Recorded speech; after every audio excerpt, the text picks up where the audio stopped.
atau semua pelayan ibadah terlatih dengan baik, bahkan profesional.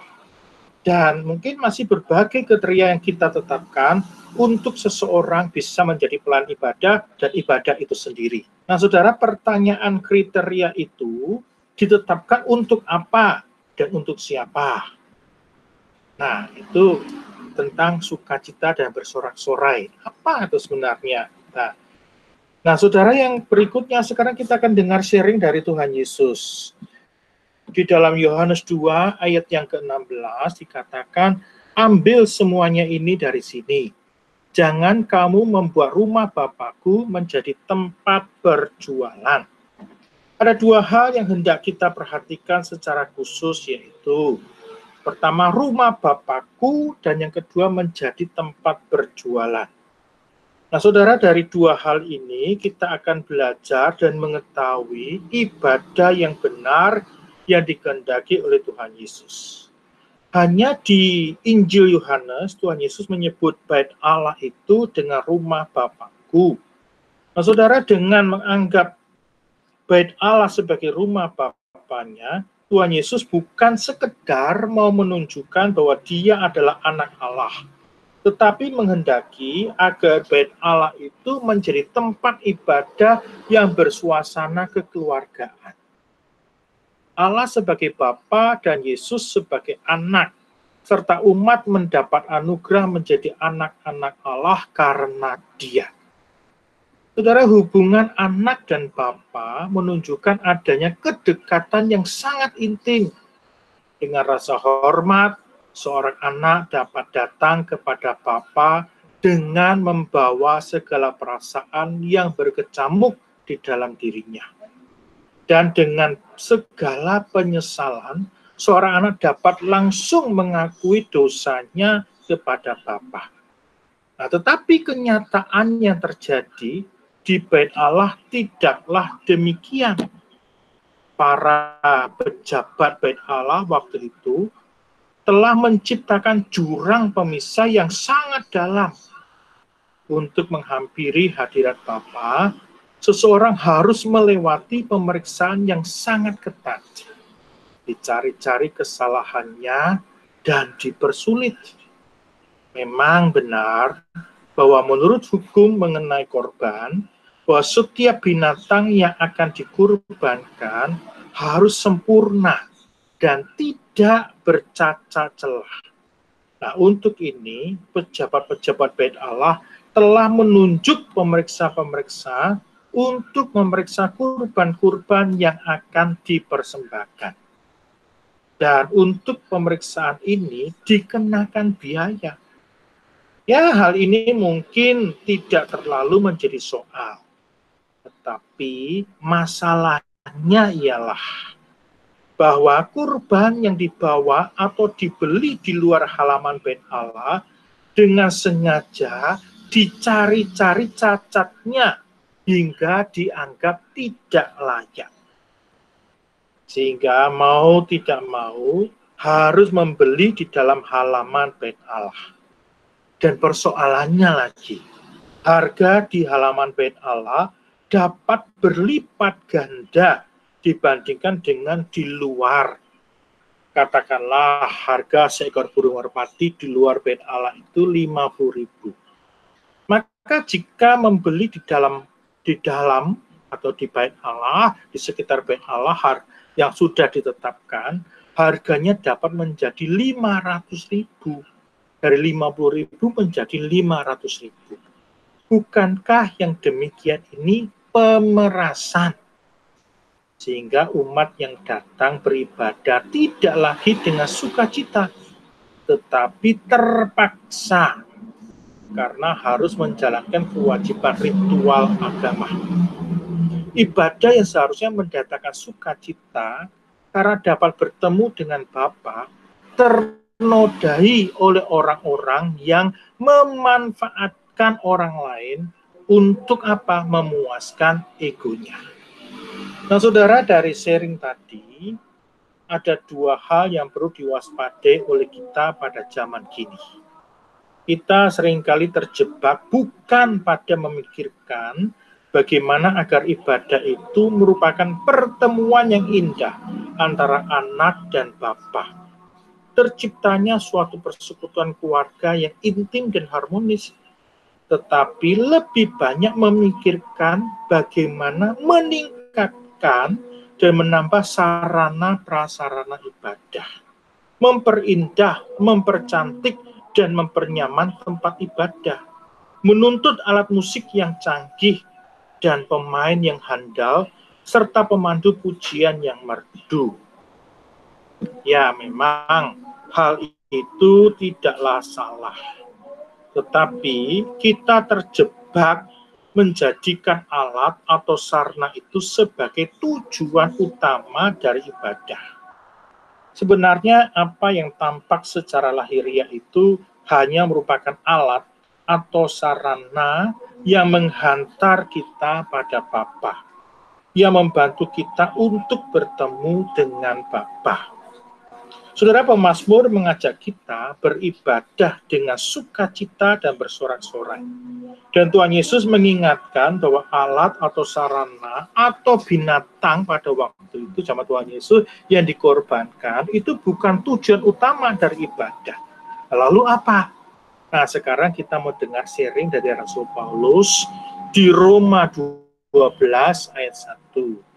Karena itu, saudara-saudara, demi kemurahan Allah, aku menasihatkan kamu, supaya kamu mempersembahkan tubuhmu sebagai persembahan yang hidup, yang kudus, dan yang berkenan kepada Allah. Itu adalah ibadahmu yang sejati. Rasul Paulus mengajak kita untuk mempersembahkan diri sebagai wujud ibadah yang sejati, bukan memuaskan diri. Ada dua sikap yang saya usulkan sebagai upaya mempersembahkan diri.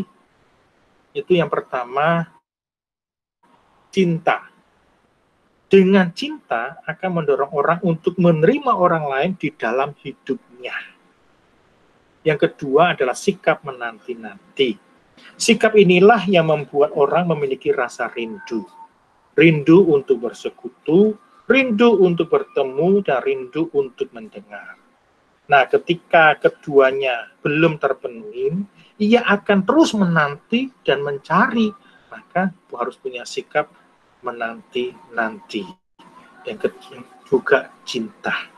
Saudara, jika ibadah didasarkan pada kedua hal tersebut, maka ibadah kita tidak lagi hanya tertuju pada aku, tetapi pada Allah dan sesama. Nah, liturgi GKI membantu kita untuk mewujudkan ibadah yang tertuju pada Allah dan sesama. Saudara, penjelasan berikut ini bukan sesuatu yang baru sebenarnya. Karena ini sudah beberapa kali disampaikan dalam pembinaan dan juga katekisasi. Tapi baiklah, saya akan mengulang kembali apa yang sudah pernah disampaikan. Saudara, apa itu liturgi? Dalam bahasa Yunani, liturgia, dari kata laos dan ergon. Laos itu umat atau masyarakat. Sedang ergon itu karya atau pelayanan atau pekerjaan. Di dalam singgah liturgia itu berarti karya atau pelayan umat atau pengabdian masyarakat, baik dalam kehidupan sehari-hari maupun dalam kehidupan ibadah. Itu liturgi dari pengertian Yunani. Nah, Ibraninya itu avodah, liturgi, ibadah. Nah, berarti keseluruhan hidup orang Kristen di tengah masyarakat. Nah, saudara, dengan demikian sangat jelas bahwa ibadah dan liturgi sangat berhubungan dengan kehidupan kita sehari-hari. Ibadah yang tidak terkait dengan kehidupan sehari-hari akan menjadi rutinitas yang kering, bahkan bisa mengarah kepada kemunafikan. Sebaliknya, ibadah kita akan lebih hidup dan lebih bermakna bila kita menghubungkannya dengan kehidupan sehari-hari. hari. Nah, ini pengertian ibadah secara umum. Nah, saudara, karena itu Rasul Paulus mengingatkan seperti tadi itu, demi kemurahan Allah aku menasihatkan kamu supaya kamu mempersembahkan tubuhmu sebagai persembahan yang hidup, yang kudus dan yang berkenan kepada Allah. Itu adalah ibadahmu yang sejati. Nah, sekarang kita masuk kepada kerangka dasar atau urut dasar dari liturgi. Ada 4, yaitu pertama berhimpun. Ya, berhimpun di mana kita pertama prosesi dan seterusnya, ya kan, sampai kepada berita anugerah. Setelah itu baru masuk pada pelayanan firman, ordo kedua. Setelah pelayanan firman, ya kan, ada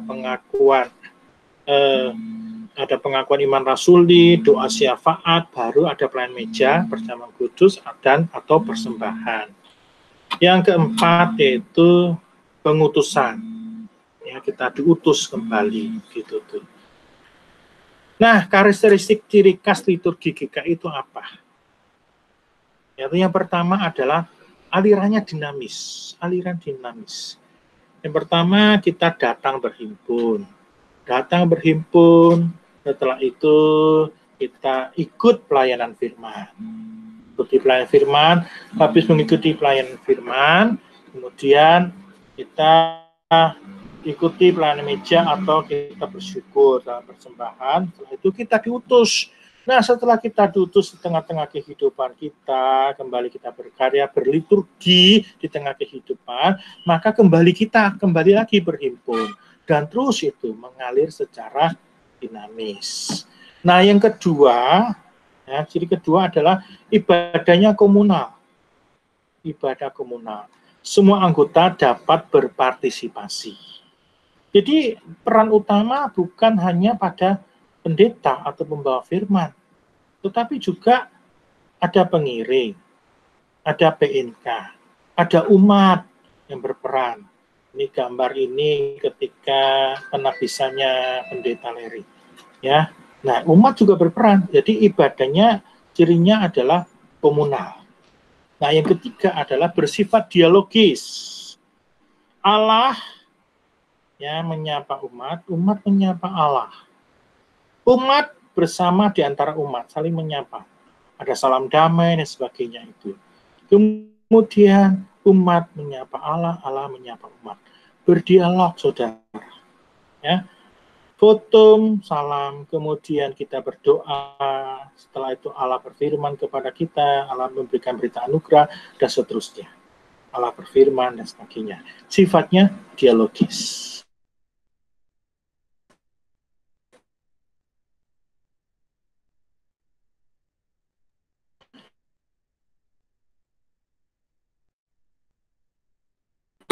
Kemudian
Halo, halo.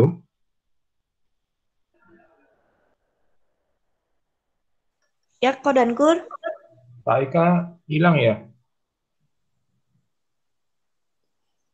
Iya kok, tidak ada ya Pak Eka?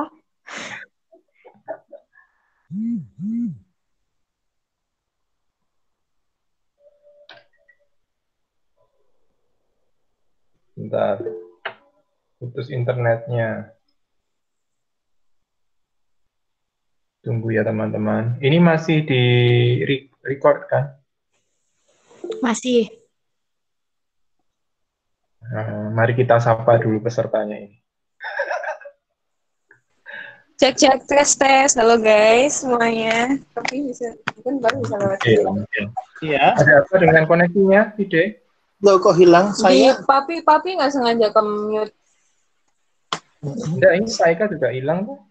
Oh ya, Bapak mungkin bisa join lagi. Oke. Pak Eka harus rejoin lagi deh. Enggak boleh. Bingung tadi kok diem. Maaf atas koneksinya ya teman-teman. Bentar ya guys. Ya, tapi apa kan pakai Bisa kayak gitu. Diisi permainan apa Pak? Pak Pepep. Ya. Hari ini ada Mila, ada Denny, ada Pak Eka, ada Koh Pepep, ada Vide, ada Cilani, ada Niko lagi, ada Sabian, astaga Kartik, ada Ius, ada Willy, dan ada Steven. Ada yang kelewatan gue baca kah? Pak Eka sudah siap kah? Ice Speaker. Soalnya masih usaha join sih.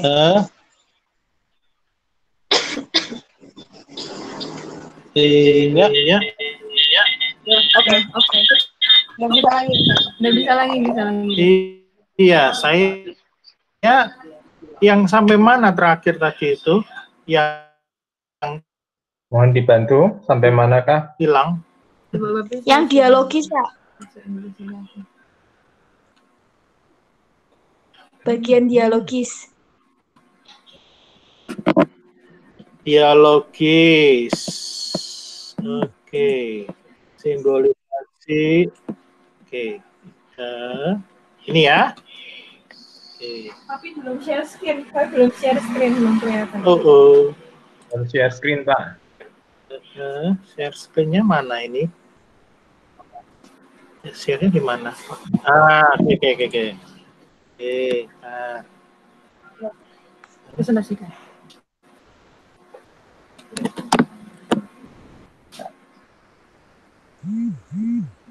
Bagikan.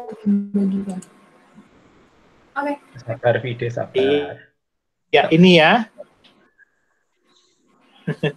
Yang ini ya. Bentar, saya masih belum nongol ya? Oke. Sudah nongol kah? Oke, is presenting. Sudah, Pak. Sip. Saya kasih jempol. Oke, ya. Nah, ini berarti, kembali lagi ini karakter yang ketiga adalah bersifat dialogis, ya, bersifat dialogis, di mana Allah itu Allah menyapa umat, ya, Allah menyapa umat menyapa Allah. Demikian pula umat saling menyapa ini. Seperti contoh salam damai ini, umat saling menyapa. Tapi Allah juga menyapa umat. Dan umat menyapa Allah. Umat menyapa Allah, menyapa umat secara komunal. Ini secara pribadi. Ya, tapi pribadi-pribadi bersama bersekutu. Nah, Allah menyapa juga persekutuan kita. Maka bersifat dialogis, ya, bersifat dialogis. Begitu tuh. Nah, nanti kita akan lihat, ya.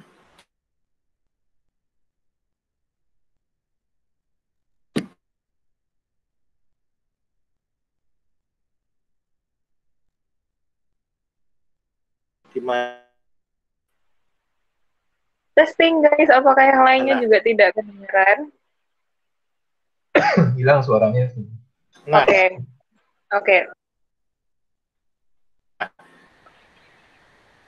Kalau gitu tak sampaikan aja. Ini pada gak kedengeran juga kan ya yang lainnya? Nggak kedengeran. Mungkin Pak Eka bisa ngomong pakai didengar di Iya. sebelah. Coba bentar.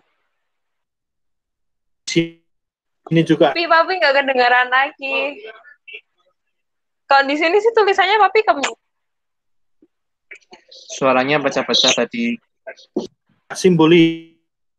Nah. Oh, ini kayaknya delay deh. Banyak hal di dalam ibadah kita, banyak hal menyimpulkan sesuatu. Contoh, pelayanan firman itu adalah komunikasi Allah pada umat, ya, komunikasi Allah pada umat. Nah, ini juga menunjukkan sebuah dialogis, ya. Contoh ini lagi, penyerahan Alkitab, penerimaan Alkitab. Nah, ini penyerahan Alkitab, penerimaan Alkitab, pelayanan firman itu kabutan bawa Alkitab, gitu, maka harus dibawakan oleh penatua, gitu, ya. Oh, hilang lagi suara saya. Kalau di sini tulisannya Papi kamu. Kayak punya aku aja. Sudah lancar, Pak. Sudah lancar, Pak. Halo.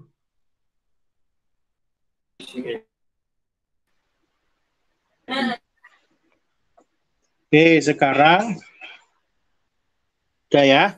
Oke, saya mau bicara tentang simbolis. Ya, simbolis. Simbolis itu berarti kan ada ini pelayanan firman. Contohnya aja ya, pelayanan firman ini juga seperti sebuah simbolisasi di mana Allah menyapa umat. Ya, komunikasi Allah pada umat. Begitu, komunikasi Allah pada umat. Ya, tadi kalau kita bicara di sini kan bersifat dialogis, ya kan? Nah, ini Allah menyapa umat, gitu tuh. Nah, kemudian juga ya, kemudian masalah untuk penyerahan, penerimaan Alkitab. Ini berarti sebuah simbolis juga bahwa menunjukkan bukan berarti pelayan firman tidak bisa membawa Alkitab gitu tuh ya, keberatan begitu tuh ya, tetapi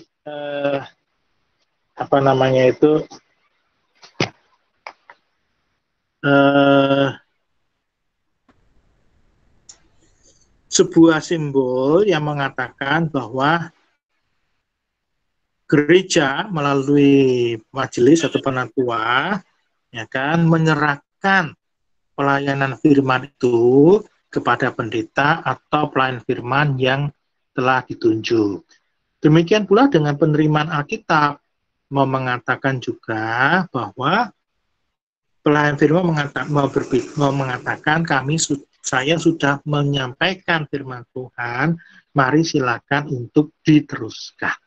Nah, begitu. Maka diutus itu tuh ya. Nah, ada votum, ada salam, ada berkat. Votum itu sebuah pengakuan bahwa ibadah kita terjadi karena Allah yang menyelenggarakan ibadah ini. Ya. Nah, salam ini sebenarnya ya kan beda dengan berkat. Karena itu ketika salam jangan tunduk. Salam itu adalah dari pemimpin liturgi memberikan salam. Ya, pemimpin liturgi menyampaikan salam damai sejahtera bagi kita semua. Salam sejahtera juga bagi saudara, begitu. Nah, berkat ini berkat dari Tuhan ya yang disampaikan oleh pendeta. Nah, ada pertanyaan apa bedanya berkat-berkat yang hari Minggu dengan yang hari-hari sehari-hari begitu tuh. Ya, sebenarnya sama saja berkat dari Tuhan. Ya, semua berkat, hanya hari Minggu ini memang disampaikan secara khusus. Berkat untuk semua. Nah, hari-hariannya kita biasanya minta berkat secara pribadi, Tuhan berkati kami. Nah, karena itu diberkati oleh Tuhan. Tapi Kak Abladi, ini masih nyambung tapi Kak Abladi dari laptop. Oh. Tapi di sini masih jalan. Oh, berarti nggak boleh pakai masker. Wait ya guys, PPT-nya berhenti.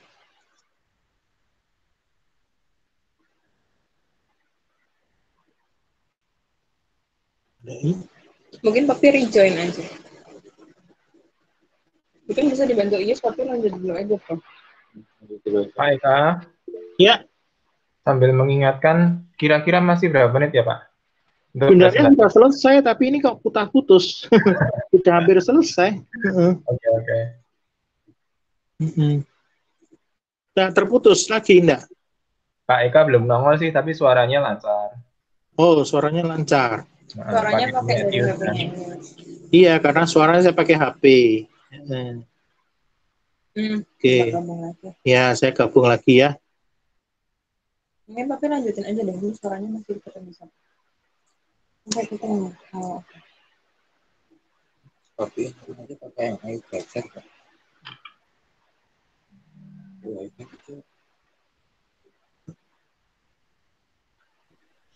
Ya, atau Pak Eka dilanjut dulu aja. Pak Eka nanti slide-nya bisa Oke. menyusul.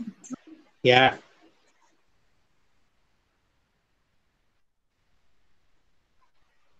Oke. Nah, saya lanjutkan ya. Tinggal satu slide saja. Nah, jadi sebagai kesimpulan akhir. Kesimpulannya adalah ya, liturgi itu bukan urutan acara di kebaktian atau ibadah. Ya, liturgi itu bukan urutan acara di kebaktian atau ibadah. Kesimpulan pertama. Yang kedua, liturgi di kebaktian merupakan simbol kecintaan umat pada Tuhan yang akan diwujudkan dalam kehidupan kita sehari-hari. Ya.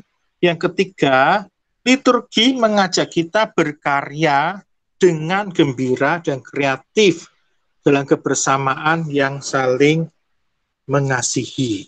Nah, tiga kesimpulan ini tentang kalau kita bicara tentang liturgi. Ya, begitu kira-kira yang bisa saya sampaikan.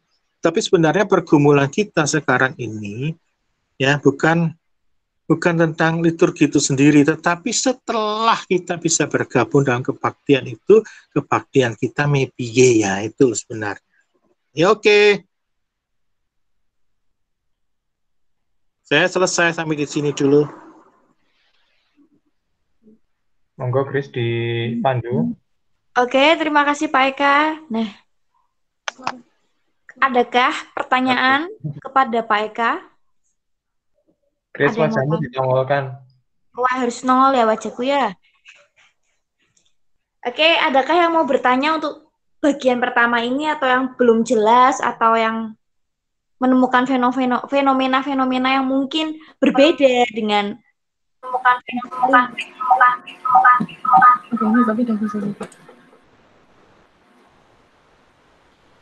Oke.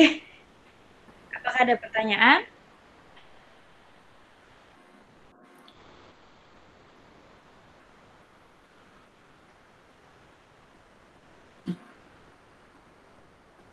Oke, jika belum terpikirkan, Pak Eka,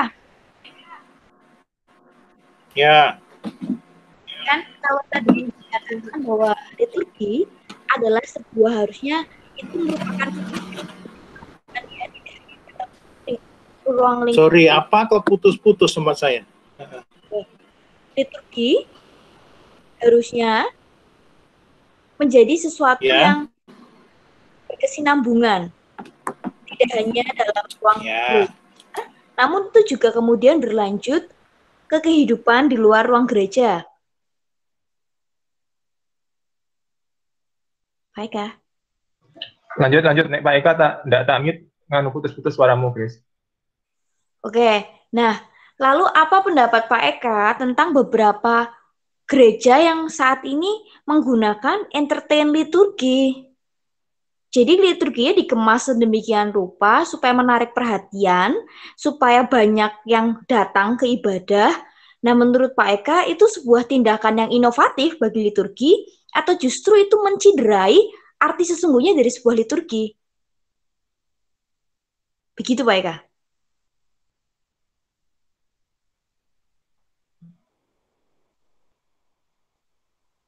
Pak Eka bisa unmute mic-nya dulu Pak. Gantian berbicara. Oh, oke.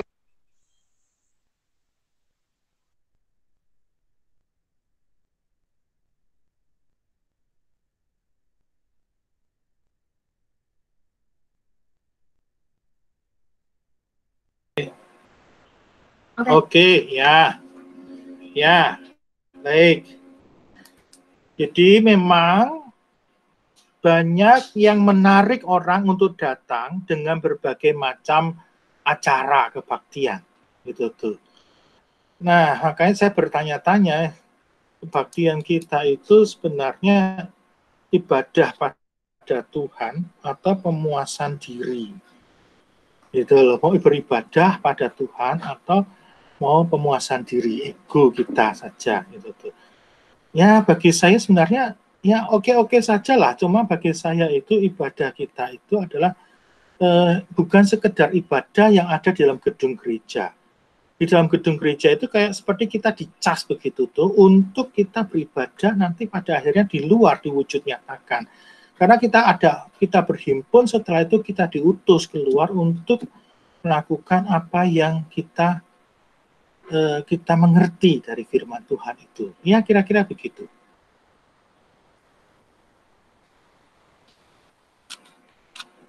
Oke? Ya, oke Pak Eka. Oh ya, sambil saya membacakan kembali ya Pak, pertanyaan kemarin yang mungkin belum terjawab. Terdengar jelas ya Pak suara saya ya? Oke, ya. Kemarin ada sebuah pertanyaan yang menurut saya cukup kritis. Mengapa ketika pemuda mengikuti ibadah di Ignite, Mazmur dinyanyikan sebelum pembacaan Injil? Sedangkan di GKI Pajajaran, Mazmur diletakkan sebelum doa pengakuan dosa. Mengapa ini berbeda? Apakah masing-masing GKI punya otonominya atau ya ini bagian dari sebuah kreativitas begitu Pak? Ya, jadi kalau kita mau begitu, kita ingat dulu di kebaktian umum kita itu Mazmur kan tidak pernah dinyanyikan. Dan bahkan kalau kita ibadah, kalau kita perhatikan leksionari kita juga hanya pilih salah satu untuk dikhotbahkan, gitu tuh. Nah, kemudian kita mencoba berkreasi, ya, untuk tidak menambah durasi waktu, tetapi Mazmur pun ikut dinyanyikan. Maka, ya kan, kita coba untuk memvariasi itu tanpa menghilangkan urdunya. Jadi bacaan setelah votum salam, ya, setelah votum salam kemudian kita berdoa, setelah berdoa itu bacaan pertama. Nah, menanggapi bacaan pertama itulah maka kita bermazmur, begitu tuh, kita bermazmur. Nah, ini begitu. Sebenarnya ya ini bagian dari sebuah juga variasi ibadah, begitu tuh. Ya.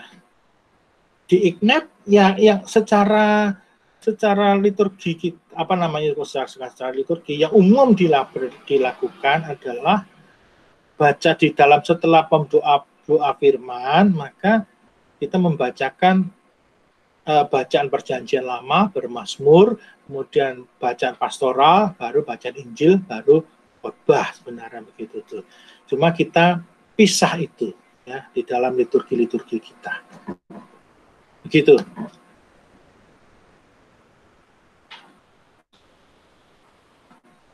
Oke Pak Eka, bisa pertanyaan yang masuk. Oke. Pertanyaan pertama, apa sebenarnya makna dari leksionari? Apa yang perlu dimasukkan atau dibaca keempat bacaannya dalam ibadah? Ya, leksionari itu kan sebenarnya daftar bacaan. Leksionari itu terbagi menjadi 3 tahun liturgi. Yang pertama itu tahun liturgi A. Tahun ini kita masuki tahun liturgi A, yaitu tahun Matius. Ya. Kemudian yang akan datang berganti tahun liturgi B, itu tahun Markus. Kemudian itu tahun B, kemudian tahun C, tahun Lukas. Yohanes dibaca di antara ketiga tahun itu. Pergantian tahun liturgi itu di masa Advent. Jadi Advent pertama itu pergantian tahun, gitu tuh lah. dengan mengikuti 3 bacaan itu, ya kan, diyakini bahwa kita sudah membaca seluruh Alkitab. Begitu, kecuali kalau nggak salah Mazmur ya, kecuali Mazmur, karena Mazmur itu kan dipertil-pertil begitulah ya. Ya, kira-kira begitu tuh. Ya, supaya, dan juga dengan leksionari itu kan sebenarnya kita ngikutin sejarah kerajaan, perjalanan Tuhan Yesus begitu loh, perjalanan Tuhan Yesus itu. Dan memang pada umumnya kita minggu itu harus banyak umumnya Injil yang kita sampaikan, berita sukacita yang kita sampaikan. Maka banyak penekanan di kitab Injil, di Injilnya, di Tuhan Yesus. Ya, begitu. Oke, jadi leksionari berkaitan dengan bacaan, diharapkan kenapa harus 4-4-nya? Karena diasumsikan dengan membaca 4 bacaan ini, jemaat akan dibantu untuk membaca keseluruhan dari Alkitab. Begitu ya Pak ya? Ya. Nah, kemudian Pak, pertanyaan selanjutnya.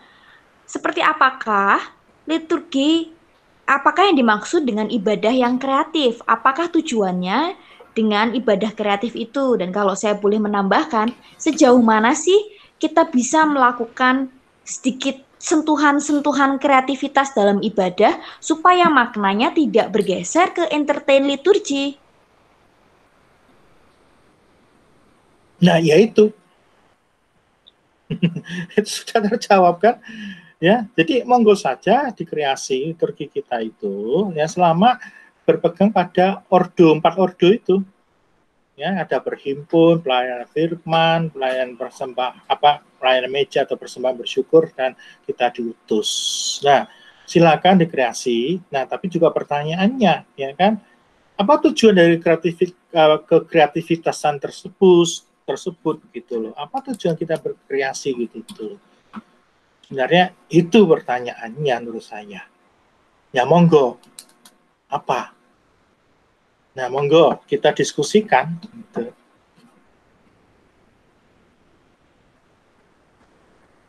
Oke, sebelum kita masuk ke diskusi, menurut teman-teman, apa sih tujuan ibadah kita perlu divariasikan atau dikreatifkan? Nah, ini ada satu pertanyaan Pak dari Koniko. Monggo silahkan Koniko bisa langsung open mic-nya dan bertanya. Cek. Yuk. Oke. Pak Eka mau tanya, tadi ada kata-kata di dalam slide yang bilang bahwa alur ibadah kita itu dinamis gitu ya, ada unsur dinamisnya. Tapi justru ketika saya melihat slide tersebut, di mana ada 4 unsur tuh, berhimpun, terus ada pelayanan firman kalau nggak salah, ada pelayanan persembahan, kemudian kita diutus gitu kan. Dan siklus itu berulang terus. Jadi ketika saya melihat mah justru saya nggak menangkap makna dinamisnya tuh di mana. Yang saya lihat adalah, oh kita melakukan hal yang berulang-ulang terus gitu, dan dilakukan di dalam setiap ibadah. Maksud saya seperti ini. Pastikan terlepas dari ada kata-kata dinamis, menurut saya justru hal itu yang kadang-kadang, ini pendapat pribadi juga, hal itu yang kadang-kadang membuat liturgi di dalam GKI itu menjadi seakan-akan ritual aja gitu, di mana orang mengulang-ulang hal yang sama dan kadang-kadang kita jadi kehilangan esensinya gitu. Karena contohnya, kita pengakuan dosa, habis itu setelah pengakuan dosa pasti kita salam damai. Nah, itu dilakukan terus setiap ibadah dan sampai kadang-kadang kita lupa sebenarnya esensi kita melakukan salam damai apa sih, contohnya seperti itu. Kemudian pertanyaan saya yang kedua, kadang-kadang ada kita dari ibadah itu yang mungkin ada ibadah khusus, contohnya mungkin perjamuan kudus gitu, atau mungkin Kamis Putih, dan kadang-kadang di dalam ibadah-ibadah khusus tersebut ada nih bagian-bagian yang dimana jemaat juga diajak untuk menjawab. Contohnya kalau kita melakukan pengakuan dosa, pendetanya membacakan doa banyak, kemudian kita menjawab, Tuhan kasihanilah kami, contohnya seperti itu. Yang saya tangkap adalah kalau katanya tadi ibadah itu adalah bagian dari kehidupan sehari-hari, kadang ketika doa itu dibacakan oleh pendeta, tidak semua jemaat itu mengalami hal yang sama. Dan kadang-kadang ketika kita mendoakan hal yang dibacakan oleh pendeta, di mana mungkin dosa tersebut tidak kita lakukan, contohnya seperti itu kadang-kadang justru saya tidak menangkap esensinya kenapa saya harus melakukan pengakuan dosa yang seperti ini begitu. Jadi pertanyaan saya sebenarnya intinya ada 2. Yang pertama, ada nggak sih kira-kira ya Pak, maksudnya dari sisi pandangan GKI itu, ketika liturgi itu dilakukan berulang-ulang terus, apakah benar itu dirasa sebagai suatu hal yang dinamis atau justru, kalau bagi saya tadi statis gitu ya, contohnya kita melakukan ritual yang sama. Yang kedua mungkin dari hal-hal yang tadi, yang ada perjamuan kudus, ibadah-ibadah khusus di mana kita melakukan kayak liturgi yang sudah ditekskan gitu ya, sudah ditekskan itu sebenarnya tujuan utama kenapa harus ditekskan tuh sebenarnya apa sih, penasaran gitu aja. Karena kadang-kadang tidak semua orang itu bisa mengikuti semua teks yang ada di situ dan kadang-kadang tidak semua mengalaminya gitu. Terima kasih. Ya. Ya.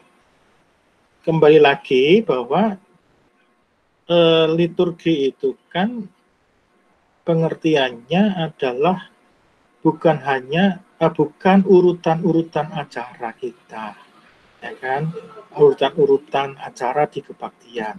Tapi liturgi itu adalah kehidupan sebenarnya, kehidupan kita sehari-hari. Nah, memang apa dikatakan dinamis ya atau mengalir lah begitu, saya ngerti ya. Makanya kita datang berhimpun, dari kita habis berhimpun, kemudian kita mendengar firman Tuhan kembali. Kita cas diri kita kembali. Setelah itu kita bersyukur. Ya, setelah bersyukur, kemudian kita diutus kembali. Gitu, kita diutus kembali dan kemudian kita berhimpun kembali. Nah, rasanya itu berulang begitu terus. Tapi kalau dinamisnya muncul ketika apa yang kita dapatkan di hari Minggu, kita sebenarnya mengaplikasikan itu dalam kehidupan keseharian kita. Maka itu akan muncul sebuah dinamika di situ tuh, gitu tuh. Ya mungkin dirasakan dinamis, mungkinnya dirasakan begitu, maka seperti tadi itu perlu ada kreativitas, ya kan, kreativitas untuk mengisi ordo-ordo yang ada di situ ya. Nah, untuk yang teks itu tadi, teks yang dibacakan seperti pengakuan dosa yang dibacakan atau apa itu sebuah bentuk litani yang bersaut-sautan sebenarnya begitu. Ya kalau saya pribadi saya memandang itu hanya apa ya, mungkin sebuah variasi ya atau sebuah mengajak umat untuk terlibat di dalam pengakuan dosa ataupun di dalam bacaan dan sebagainya begitu tuh. Ya, saya melihatnya begitu.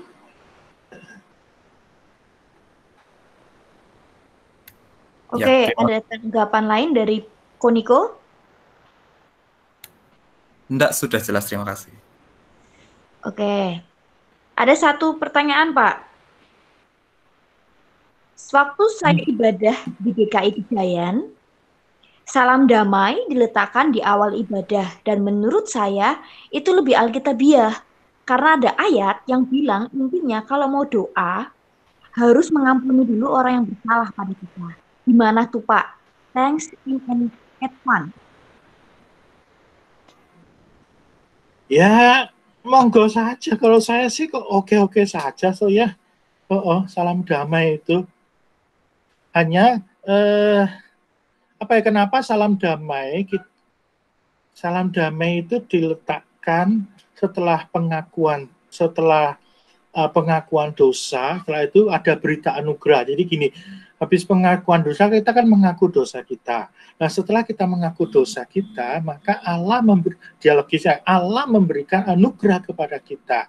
Jadi kita diperdamaikan dengan Allah.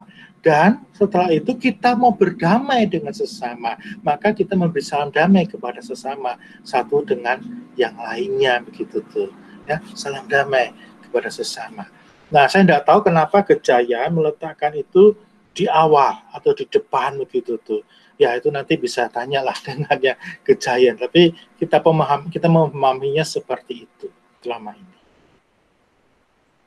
Oke, jadi kalau dapat saya simpulkan dari pertanyaan yang soal Gejayan ini, kita bisa bilang bahwa sah-sah saja untuk memainkan beberapa aspek unsur-unsur dalam liturgi menjadi mungkin liturgi yang lebih seksi, lebih hidup atau lebih kreatif, asalkan kita punya penjelasan yang benar secara teologis dan umat tahu. Jadi nggak tiba-tiba bertanya-tanya, kenapa kok tiba-tiba pengakuan imannya mungkin atau salam damainya pindah di depan? Karena setahu saya Gejayan sudah melakukan ini sudah dari zaman saya kuliah dulu. Berarti kan sudah ada pemahaman yang disampaikan ke umat bahwa mereka meletakkan salam damai di awal dengan tujuan seperti ini. Mungkin begitu ya Pak Eka ya? Ya.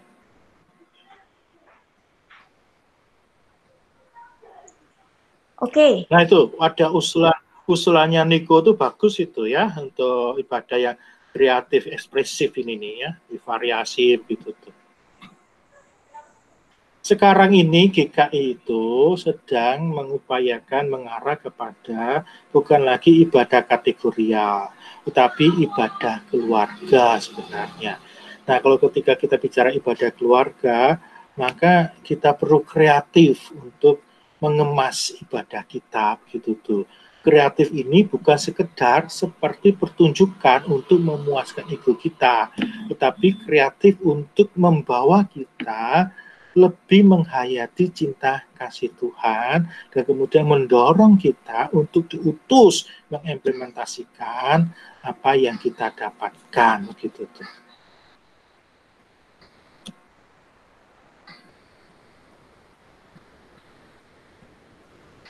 Oke, Pak Eka, menanggapi yang ibadah keluarga ini, bukankah kalau seandainya GKI akan bergerak untuk mengarahkan jemaat ke ibadah yang sifatnya lebih kekeluargaan gitu ya Pak, bukankah momen gereja dari rumah ini menjadi momen yang tepat karena jemaat justru beribadah bersama dengan anggota keluarganya?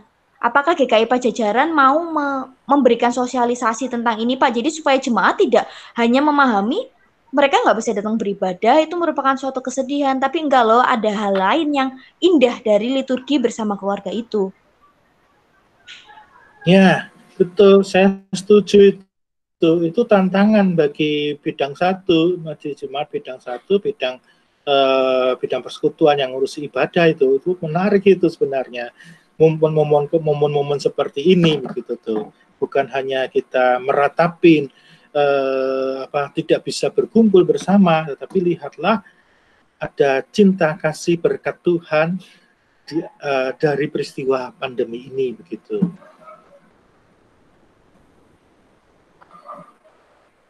Ya Pak Eka, saya setuju, sehingga pandemi ini tidak menjadi halangan bagi kita untuk mengembangkan suatu liturgi yang kreatif, seperti yang dikatakan oleh Kak Nicholas Christie. Jadi bagaimana selama pandemi ini justru kita bisa memperlihatkan bahwa kita mampu melakukan ibadah, menggodok lagu-lagu dengan sedemikian rupa untuk menjadi lagu yang mungkin bisa disesuaikan untuk semua range usia. Seperti itu Pak, mungkin bisa Pak Eka yang menyampaikan karena lebih dekat dengan bidang satu Pak. Iya. Ya oke, silakan siapa saja bisa menyampaikan, saya pun menyampaikan begitu.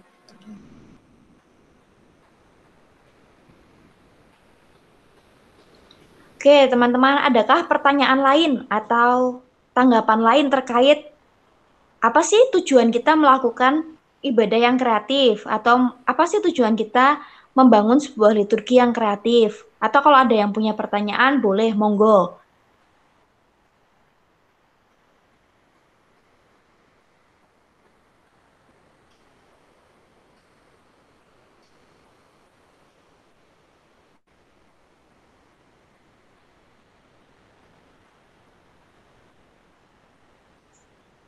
Atau Kak Sabian mungkin bisa sharing Kak, gimana sih liturgi yang dipakai di gereja Presbyterian di sana dengan, kan Kak Sabian pernah menjadi bagian dari anggota GKI Pajajaran ya, apakah sama atau berbeda atau bagaimana? Ini Kak Sabian masih ada kan ya?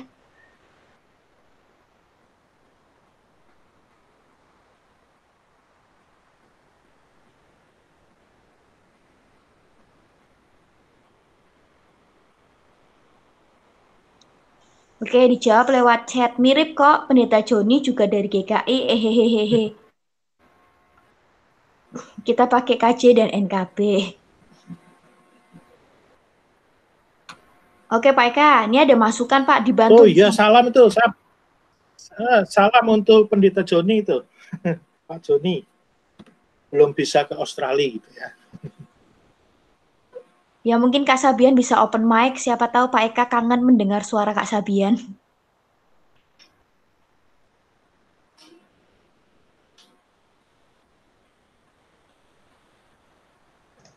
Iya Pak, nanti disampaikan Pak. Siap.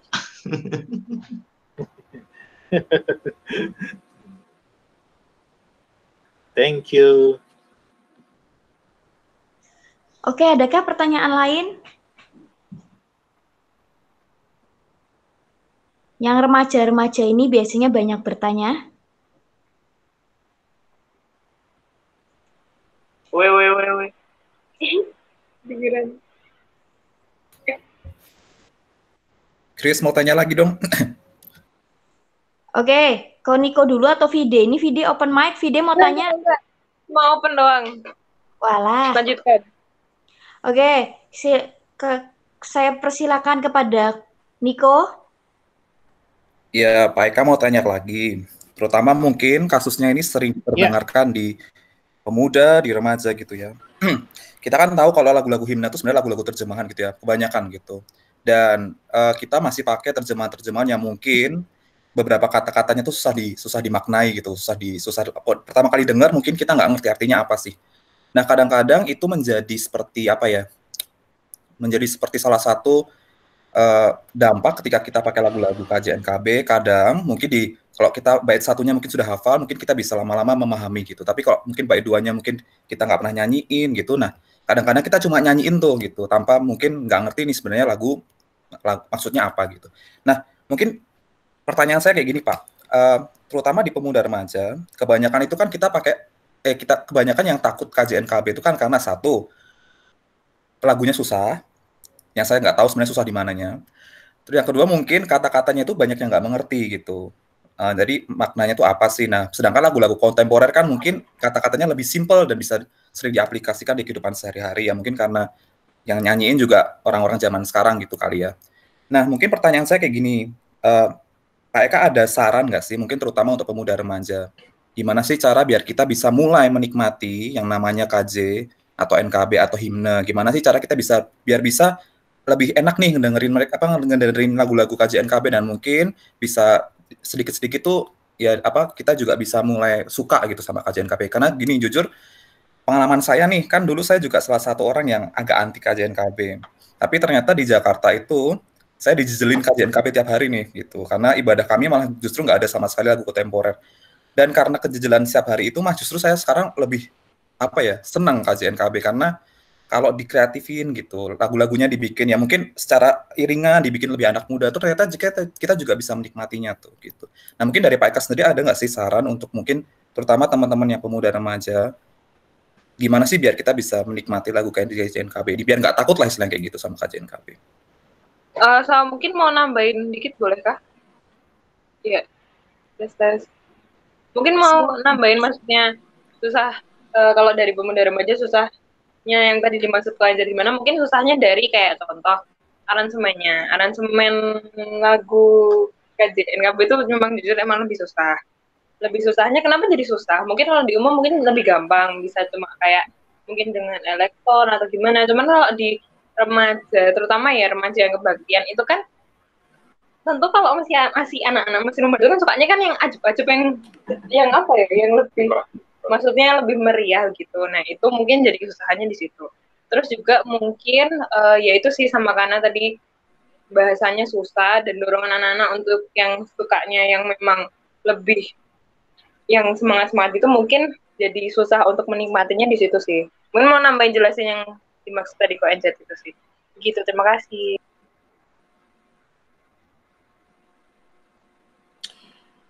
Ya, saya pakai satu istilah, tresno jalaran soko kulino. Ya, jadi kita cinta itu karena terbiasa menggunakan itu. Yang muda merasa KJNKB itu sulit dan susah dimengerti.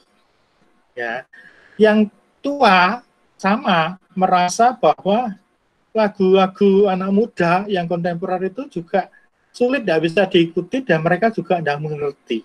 gitu tuh. Tapi ketika sudah terbiasa seperti Niko itu di Jakarta terbiasa, ya jadi suka, ya, jadi terbiasa. Bagi saya, ya coba aja, mulai saja, mencintai saja begitu tuh. Ya jangan takut untuk berkreasi, gitu kan. Nikmati saja. Nah seperti kalau bingung ya lihatlah yang di Ignite itu tuh, enggak masalah kok. Ya, nikmati seperti yang di Ignite itu tuh. Wah, itu bagus itu menurut saya. Jangan takut berkreasi ya. Inti saya cuma itu, jangan takut untuk berkreasi. Saya bukan orang musik, saya tidak bisa memberi saran secara musikal, saya tidak tahu.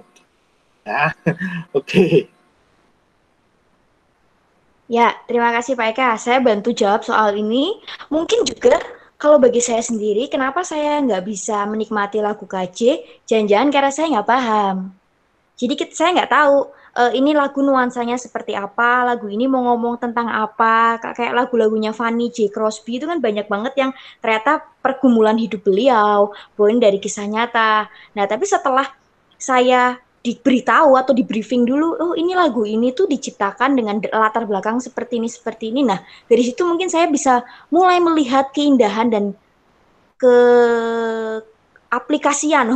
Kalau kata anak muda kan liturgi lagu KJ tidak aplikatif. Ya bagi saya ketika saya tahu latar belakangnya itu justru lebih mengena dari kehidupan saya. Nah, khususnya untuk bagaimana sih kita bisa memahami KJ dan NKB ini, kami dari Komisi Remaja memang baru rencana akan melakukan bincang-bincang dengan Kak Eldo Sailan. Jadi mungkin nanti Kak Niko juga bisa bergabung lagi dengan Eldo Sailan, musik direkturnya Ignite. Beliau mau memberikan tips-tips lah untuk anak-anak muda bagaimana memahami atau mungkin pengalamannya dia jatuh cinta dengan lagu-lagu KJ, NKB, dan PKJ. Seperti itu. Mungkin ada pertanyaan lain?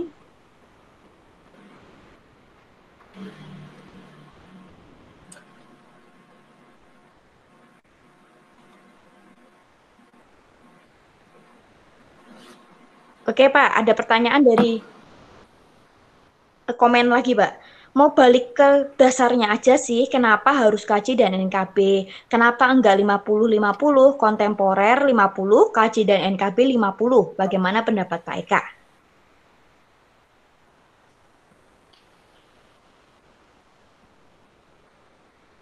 Pendapat saya secara pribadi, oke-oke saja kok, gitu loh. Ya, itu kan komitmen saja, gitu tuh. Hanya memang di kebaktian umum itu ya kita sudah menetapkan pakai KJ, NKB, dan PKJ. Ya kadang-kadang kita selipkan lagu-lagu yang bukan dari KJ, NKB, dan PKJ, begitu tuh. Ya, tapi kalau remaja mau memulai atau pemuda mau memulai ya 50-50 sebagainya. Dulu kita pernah yang sore itu kan namanya ada istilah kompak dan kontemporer. Ya, kompak dan kontemporer. Itu ditetapkan ada 7 lagu, 4 dari KJ, NKB, PKJ, dan 3-nya dari yang di luar itu. Atau dibalik begitu tuh, itu juga sah-sah saja kok, selama kata-kata atau kalimat dari lagu itu betul-betul dicermatin gitu tuh, ya begitu. Oke, terima kasih Pak Eka. Ini ada saran yang baik dari Koensi bahwa ada baiknya juga ketika pembelajaran atau pembinaan tentang liturgi ini tidak hanya dilakukan dalam tatanan bapel, namun juga ke jemaat secara umum, karena pengalaman Koensi di remaja, ada banyak remaja yang tidak paham sama sekali dengan apa itu liturgi. Dan ini kan tentunya menjadi kekhawatiran ya bagi kita semua, bagi gereja kalau mereka melakukan tanpa paham esensinya, lalu selama ini yang dilakukan itu apa? Nah, Koensi kembali lagi memberikan saran bahwa mungkin ada baiknya liturgi itu juga diselipkan atau dibuatkan tema khusus dalam ibadah, seperti mungkin ibadah pengajaran begitu ya Pak, supaya jemaat yang bukan pengurus atau bapel atau pelayan mimbar juga mengerti esensi dari sebuah liturgi. Begitu Pak Eka sarannya.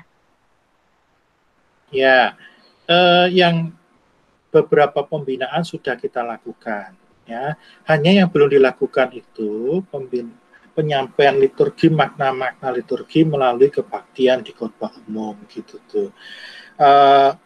Beberapa kali kita lakukan itu kan, ada pembinaan liturgi kita lakukan, tapi setiap kali pembinaan itu yang datang malah justru yang sudah beberapa kali datang gitu.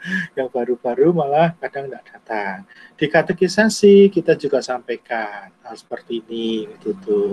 Ya, lebih mendetail, malah lebih mendetail di katekisasi. Tapi saran yang bagus ya kan, untuk di kebaktian umum mungkin bisa dipertimbangkan untuk menjadi sebuah topik khusus ya, di misalnya 1 bulan tentang apa, bulan pengajaran, kemudian liturgi itu kembali kita bahas bersama-sama begitu tuh. Ya, terima kasih itu usulannya. Ya, terima kasih Pak Eka. Ternyata ini PA kita sudah berjalan 1 jam lebih, tidak terasa ya, karena banyak teman-teman juga yang masih antusias untuk bertanya. Adakah pertanyaan lagi teman-teman? Sebelum saya tutup PA kita, ngopi series kita volume 2 hari ini.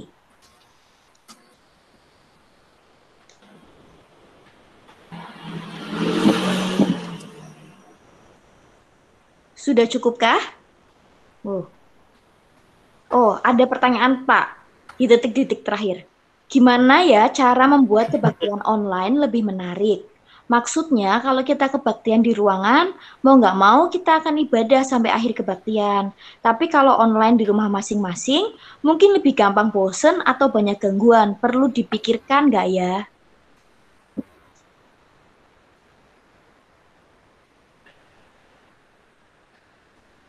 Bagaimana ya membuat lebih menarik?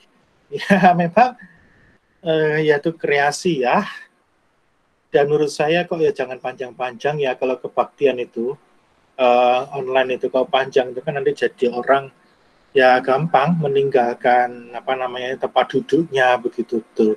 Atau ya kalau ketika kita ibadah sendiri, kita beribadah sambil makan gitu. Saran saya kalau ibadah itu ya bersama-sama, jangan sendirian begitu. Yang bisa bersama-sama, bersama-samalah begitu tuh. Nah, itu saran saya.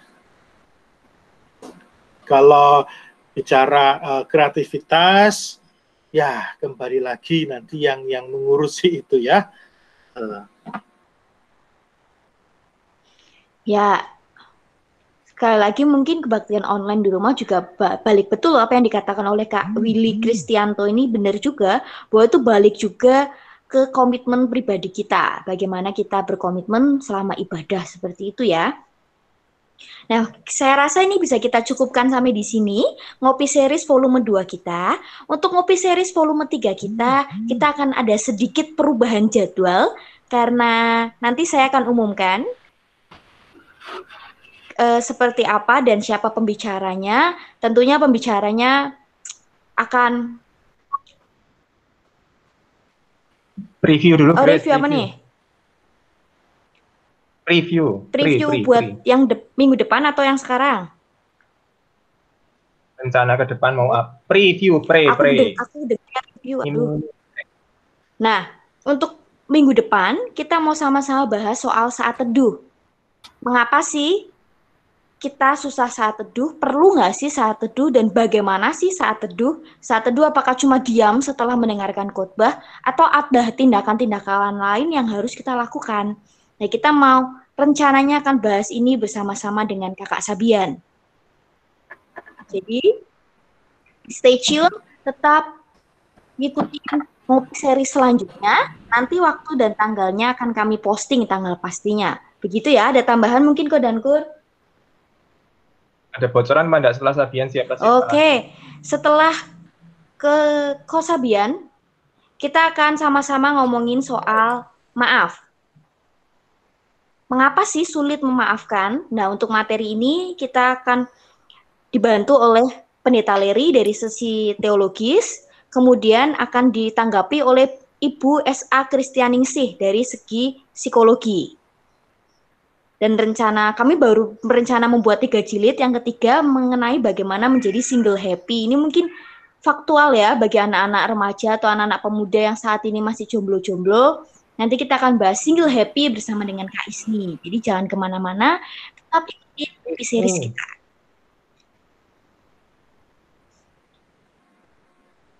Ada tambahan lain kok, Dankur? Tidak ada. Oke, Pak Eka, ada tambahan lain? Ya, berkaitan dengan ibadah sebenarnya yang perlu menjadi pergumulan kita adalah setelah pandemi ini kita bisa berkumpul-kumpul lagi. Ini menjadi tantangan bagi anak, remaja, ya, pemuda dan umum. Nah, perlu dipersiapkan setelah ini mau bagaimana. Karena tetap ada pembatasan-pembatasan yang dilakukan. Gitu tuh. Perlu dipersiapkan menurut saya tanpa meninggalkan ordo yang kita punya. Gitu. Ya, oke Pak Eka. Terima kasih. Kita cukupkan PA kita sampai di sini, biar kita ingat bahwa liturgi itu sesungguhnya bukan hanya dalam gedung ibadah, tapi bagaimana perjalanan kita melangkah keluar dari gedung gereja. Itu yang menjadi liturgi dan hendaknya menjadi satu kesatuan dengan kehidupan kita. Kita mau tutup PA malam hari ini, mari kita berdoa. Allah yang baik, kami bersyukur dan berterima kasih atas segala penyertaan tangan Tuhan dalam kehidupan kami.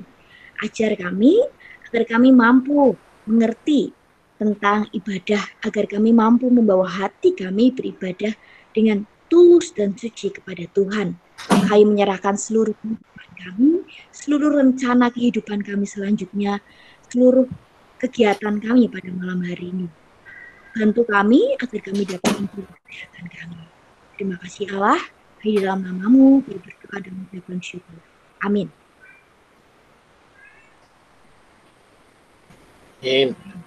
Selamat malam. Terima kasih semuanya. Terima kasih semuanya. Ya. Sampai Thank you, ketemu. terima kasih. Thank you.